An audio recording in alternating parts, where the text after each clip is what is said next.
and streamline data collections across the relevant data sources. Third one is to call large amounts of SI to reduce the numbers of documents that must be processed and reviewed.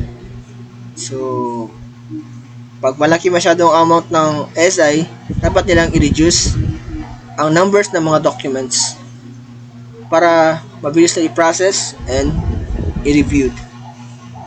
And the last is identify all participants and investigation to determine who knew what and when. So lastly, dapat nilang malaman kung sino mga participants ng both parties and magkaroon ng investigations to determine kung sino man o ano and kailan ito nangyari. Next one is the consumer profiling.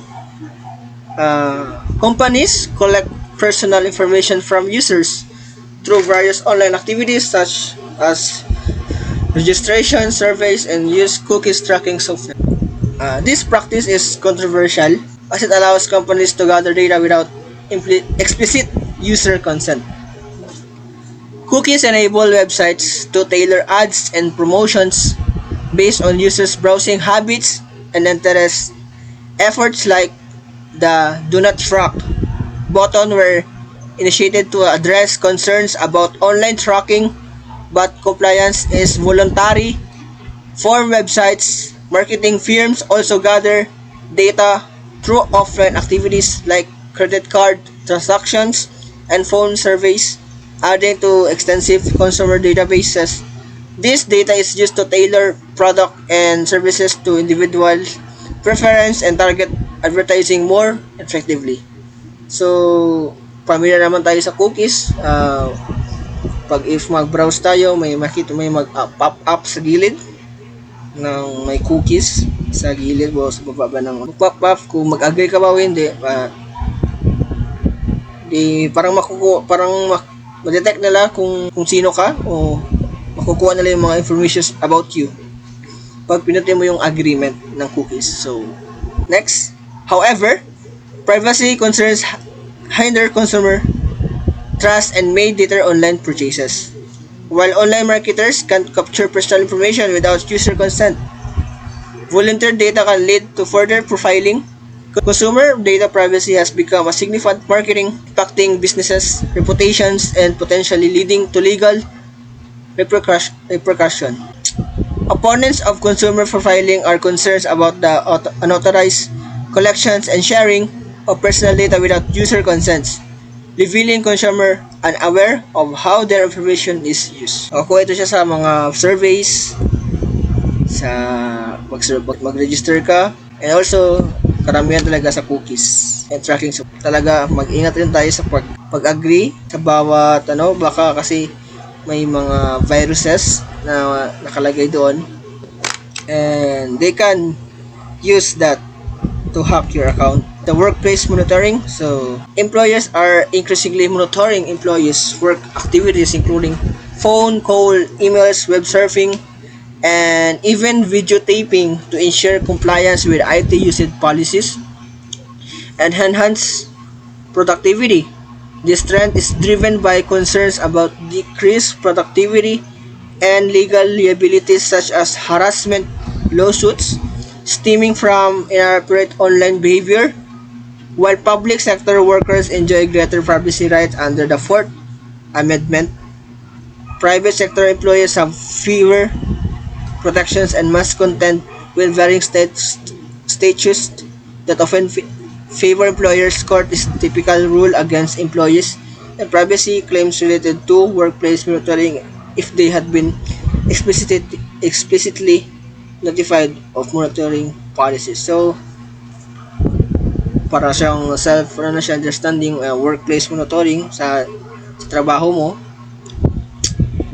So, kukuha siya sa kung magamit ka ng mga work activities like ginagamit mong activities mo sa paggamit ng cellphone, tawag, o email, or web surfing, o etc. Privacy advocates are pushing for legislation to protect employees' privacy rights. including requirements for prior notification of electronic monitoring and restrictions on the types of information collected. The evolving legal landscape surrounding employee privacy and monitoring process challenges for business managers, particularly those with global operations in countries such as U.S. Food and Drug Administrations. Monitoring of employees' private email accounts highlights the complex intersections of private rights and workplace surveillance, leading to legal disputes and debates over reasonable expectations of privacy and digital age. So, nagmumonitor dito is makikita ng mga business managers kung anong mga na-input ko sa monitoring of employees' private email accounts. O karamihan sa mga business managers ng US Food and Drug Administration, they monitor the private email accounts of their employees para malaman nila kung anong ginagawa, kung tama ba o kung pinapadala na gamot or pagkain. Okay, the last one is the advanced surveillance technology. So, the advanced surveillance technology. A number of advances in information technology such as surveillance cameras and satellite base that can pinpoint a person's physical location provide amazing new data gathering capabilities. However, these advances can also diminish individual privacy and complicate an issue of how much information should be captured about people's private lives. Advocates of advanced surveillance technology argue that people have no legitimate expectation of privacy in public place and thus Fourth Amendment privacy rights do not apply. Critics raise concerns about the use of surveillance to secretly store image of people, creating new potential for abuse, such as intimidation of political dissenters, of blackmail of people caught with wrong persons in a wrong place. Critics also raise the possibility that such as technology may not identify people accurately. So, AI na mga camera, we need that some of the surveillance cameras in the malls or companies, kinakailangan talaga natin sila for protective measures para din sa ating safety. One of the advanced surveillance technology is surveillance cameras. Ito ay ginagamit natin ngayon. So, karamihan naman sa ating kahit sa bahay, kahit sa opisina, meron talaga tayo surveillance camera. Marami siyang naitutulong sa atin even na may magnanakaw, they capture the face or the physical. This gamit sa ating mga police officers, sa barangays, mga ito. Gamit po talaga ang surveillance camera. The vehicle event data recorder or EDR. So ito naman ay gamit sa use for cars ba ito? Vehicle. So is a device installed in vehicles to record data before, during, and after crash, including vehicle speed, acceleration, seatbelt usage, airbag deployment, and a driver inputs. While not mandated by the US government, many vehicle manufacturers voluntarily include EDRs with capabilities varying between manufacturers. So, they can detect kung mag-crash ang isang kotse, malalaman nila kung gaano kabilis, kung anong diferensya, kung ang airbag ba ay na-deploy or naka-seatbelt ba.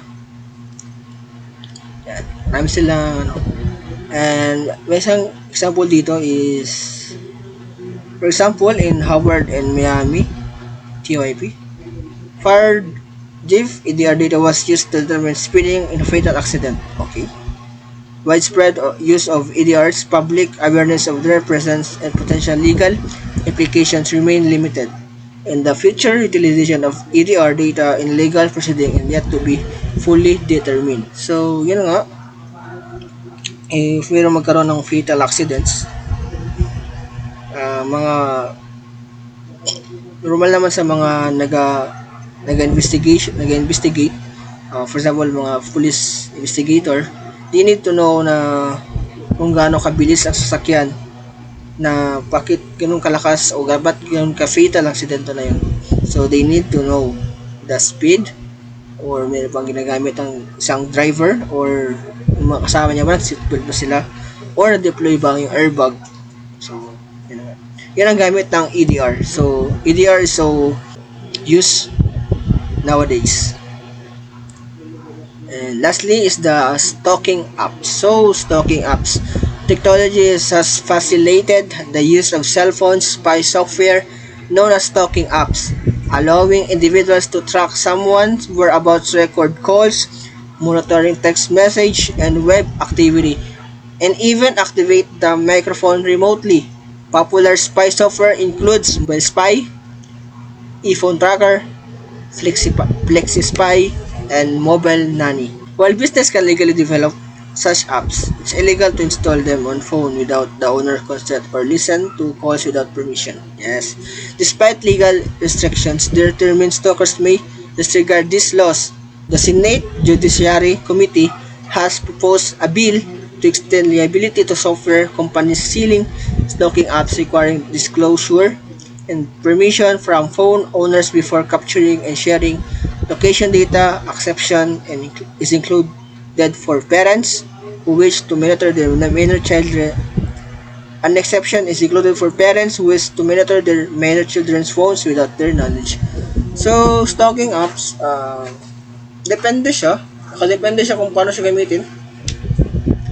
Kung sa company siya gamitin, dapat meron siyang permissions ng mga admin para sa mga employees. So they need to permission the person. Pero but in the family naman, sa according to this statement, an exemption is included for parents. So if gusto naman ng parents na malaman kung anong ginagawa ng kanyang anak, for the safety naman sa kanyang anak, they need to install that na hindi sa mga minor children naman, pwede uh, they can install that na hindi na nalaman ng kanilang mga anak. So, yan.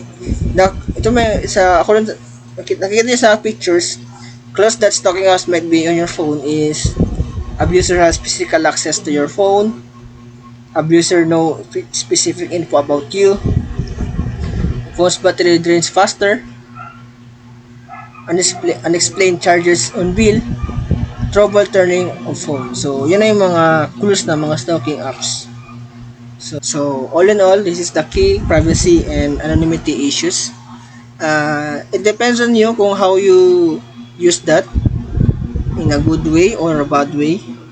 But this key privacy and anonymity issue is help us to know to how to protect our data and to know how to secure them, and para maging aware din tayo kung anong gagawin natin kung magkaroon tayo ng mga problems about this key privacy and anonymity issues.